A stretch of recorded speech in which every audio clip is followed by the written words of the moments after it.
Article 14, आप चाहते हैं धर्मांतरण खिलाफ पूरे देश में कानून बने, one nation one penal code बने। One nation one penal code का मतलब जैसे अमेरिका में है फेडरल पिनल कोड है, हमारे यहाँ क्या है मैडम कि हर अपराध के लिए एक नया एक एक कानून है। हमारे यहाँ पूरा कानूनों का मकड़जाल है। घूसखोरी का अलग कानून, जमाखोरी का अलग कानून, मिलावटखोरी का अलग कानून, कालाबाजारी का अलग कानून, नशा तस्करी का अलग कानून, मानव तस्करी का अलग कानून, धर्मांतरण का अलग कानून, अलगाववाद का अलग कानून, पत्थरबाजी का अलग कानून, बलात्कार का अलग कानून, अलग अलग कानून, 50 कानून। और हम चाहते हैं कि वो बेचारा 12वीं पास कांस्टेबल जो एफआईआर लिखता है वो 50 कानूनों का ज्ञाता बन जाए, वो जो हो ही नहीं सकता है। तरीका क्या है, उसको one nation one penal code बनाया जाए, एक ही में हो, इंडेक्स उसमें हो, चैप्टर वाइज एक एक अपराध करते चले जाए। जैसे अमेरिका में फेडरल पिनल कोड है, उसको बदलने के लिए आर्टिकल 14 चाहिए, यानी one nation one penal code लागू करने के लिए आर्टिकल 14 को बदलना पड़ेगा। आर्टिकल 14 फंडामेंटल राइट है, तो उसके लिए 2/3 बहुमत चाहिए। उसके लिए अब क्या चाहिए अब की बार? आर्टिकल 19 हमें 3-4 अधिकार देता है। आर्टिकल 19 हमें एक अधिकार देता है, बोलने का अधिकार, लेकिन बोलने के अधिकार को हमारे नेताओं ने बना दिया झूठ बोलने का अधिकार। सफेद पोश नेता सुबह से लेकर शाम तक सफेद झूठ बोलते हैं, और आज तक किसी सफेद पोश को सफेद झूठ बोलने के कारण सजा हुई क्या? क्योंकि झूठ बोलना हमारे यहां फ्रीडम ऑफ एक्सप्रेशन है आर्टिकल 19 में। आर्टिकल 19 में जहां हमने फ्रीडम ऑफ एक्सप्रेशन दिया, उसमें कोई लिमिट नहीं लगाई। तो आर्टिकल 19 को बदल के लिखना पड़ेगा शुरुआत में, subject to public order health and morality, एक सेंटेंस जोड़ना पड़ेगा। अगर हम झूठ को अपराध घोषित करना चाहते हैं, झूठ के खिलाफ कठोर कानून बनाना चाहते हैं, अदरवाइज झूठ के खिलाफ आप कानून बनाओगे, लोग आर्टिकल 19 में जाकर उसको चैलेंज कर देंगे, क्योंकि आर्टिकल 19 में एब्सोल्यूट राइट मिला हुआ है फ्रीडम ऑफ स्पीच का। ऐसे ही संगठन आर्टिकल 19 में अपने अपने ऑर्गेनाइजेशन बनाने का अधिकार है, तो आपने पंचायत बना दिया आर्टिकल 19 के अंतर्गत, लेकिन दूसरी तरफ पीएफआई भी बन गया। क्या पीएफआई पंचायत एक काम करता है क्या? बोल, जोर से बोलिए। नहीं। तो फिर कैसे रोका जाए पीएफआई को?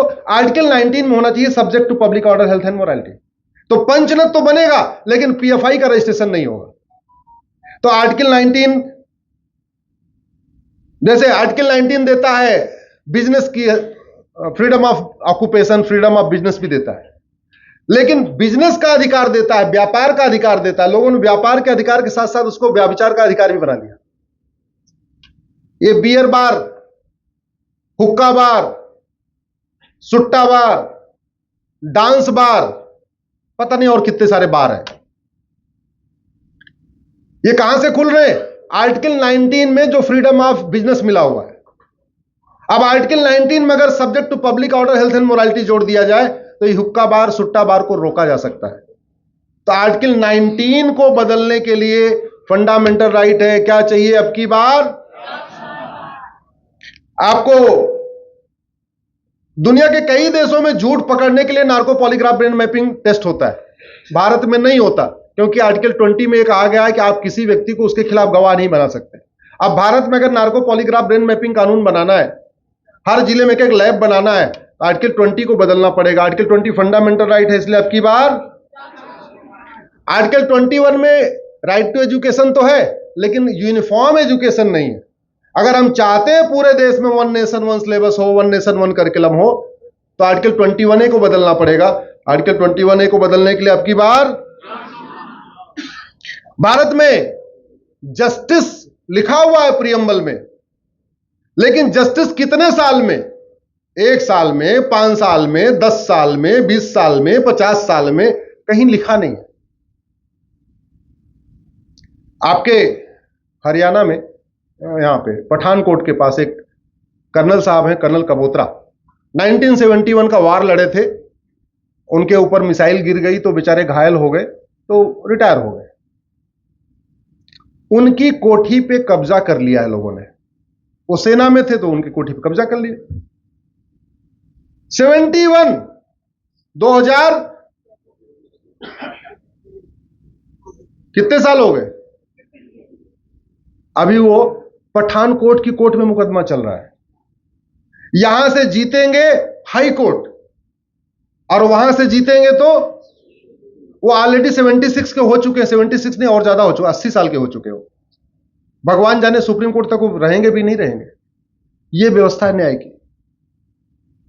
उत्तर प्रदेश के जौनपुर में एक जमीन का मुकदमा, वो कह रहा है ये मेरी जमीन है, वो कह रहा है मेरी जमीन है। दो लोगों ने उसकी विल करा रखी है। कौन सी विल, कौन सी वसीयत असली है, 1985 से 2024 अभी तक डिसाइड नहीं हुआ। अभी मुकदमा सबसे नीचे लेवल पे, उसको चकबंदी अधिकारी कहते हैं, यहां कुछ अलग कहते होंगे, जौनपुर में उसको चकबंदी, मतलब यूपी में उसको चकबंदी अधिकारी कहते हैं।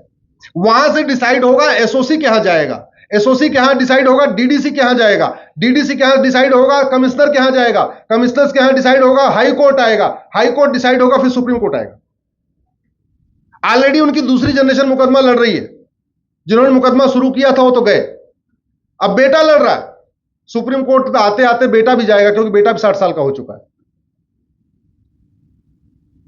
इसलिए जस्टिस विद इन ईयर लागू करना जरूरी है। भगवान राम ने कहा था भय बिन होय न प्रीत। उत्तरकांड में लिखा है सब नर करई परस्पर प्रीति चलई स्वधर्म निरश्रुत नीति।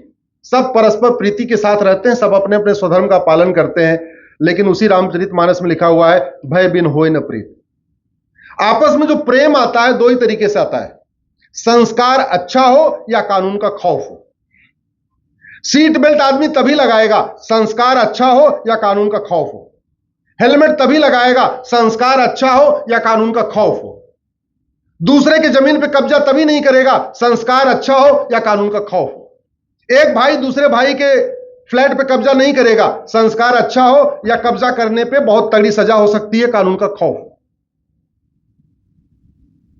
दुनिया के जिन देशों में शिक्षा में संस्कार है और कानून का खौफ है, वो बहुत तेज आगे निकल गए।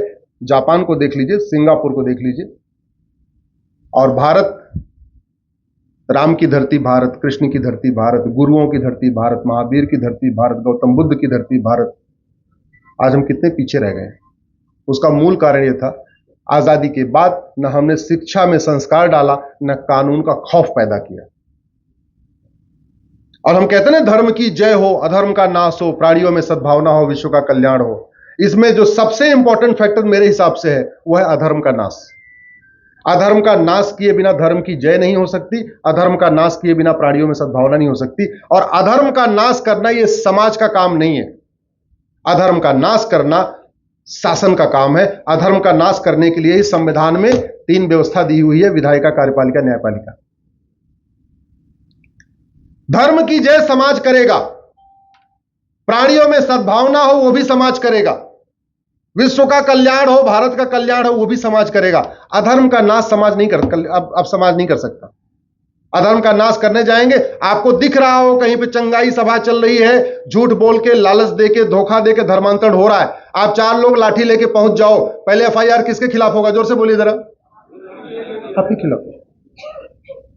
इसलिए मैं कहता हूं अधर्म का नाश करना शासन का काम है, और अधर्म का नाश तभी होगा जब कठोर कानून बनेगा। तो इसलिए मैं कहता हूं 1 साल के अंदर मुकदमों का फैसला शुरू हो जाए, अधर्म का नाश हो जाएगा।